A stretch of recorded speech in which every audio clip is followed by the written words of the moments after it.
Hi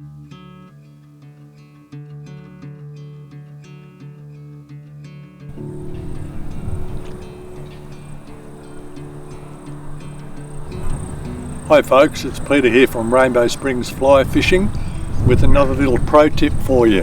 And this is for the people that Loch style fly fish. And there's a lot of people now that are fly fishing out of boats. And I just wanted to show you my setup, given that it's quite a large boat.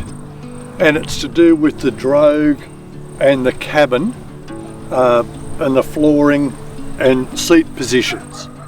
So for a bigger boat, I use a custom made drogue. It's made of heavy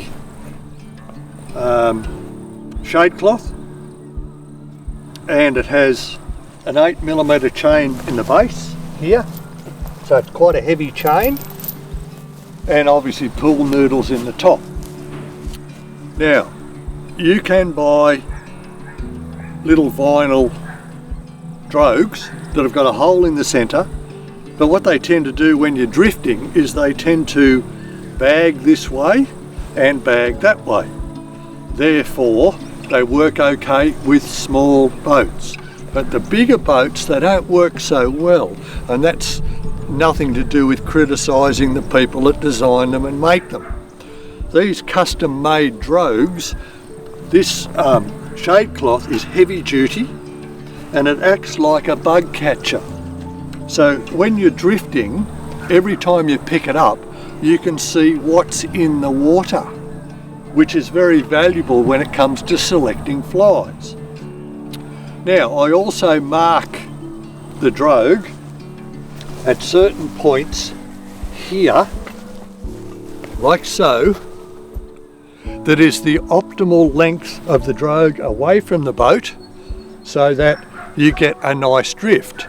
And the way a drogue works is, obviously it slows you down, and my boat's got a 4mm hull, so it drifts slow anyway, but the shorter the lines on either side of the boat means the boat will actually drift sideways based on it being short one way, and if it's long another way, it drifts the other way.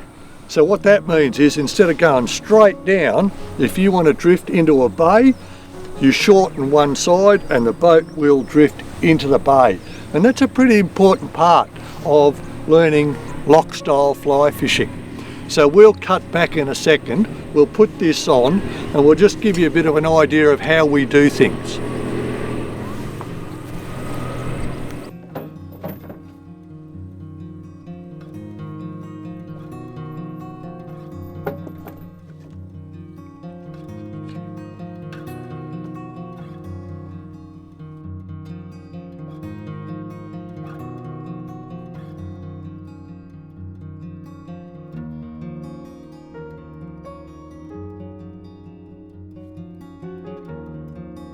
Welcome back folks. So, without going out into the middle of the dam, the beauty of the 8mm chain is that the minute that drogue goes in the water, it sets like a flat blanket. So it's got enough weight in it that as soon as it's out in the water, it is set and it slows the boat down. Now, key question. When you drive away, people worry about the drogue ropes going behind and getting caught in the engine. So here I have another cleat. So when we want to go, we simply bring that up there like that. That shortens up the tail rope, and it means it can't get caught in the engine. Now you can't do 60 or 70 kilometres an hour, but in competition you're not allowed to do that anyway. So all that does is bring the drogue up enough that you can motor away to where you want to go to your next spot, and soon as you get to that spot, providing you want to do a fairly straightforward drift, drop it out of there and your drogue is now level for you to then adjust it. Remembering, if you want to drift this way, you simply shorten up this end, and therefore you can start to drift like this in a bay to be more efficient with what you need to do. Now there's a couple of other little things that I've done, and the first is, because I'm sitting lower than the front seat, so my competitor here has better reach and is higher to see fish on the hang. So what I've done is I have modified and made a post. That means that my seat with the post is going to be exactly the same height as my competitor. The second thing I've got is just a little plastic tub here, which we half fill with water. And that's because if you're fishing with sinking lines, they dry out quickly, particularly if it's windy. So we strip into that basket.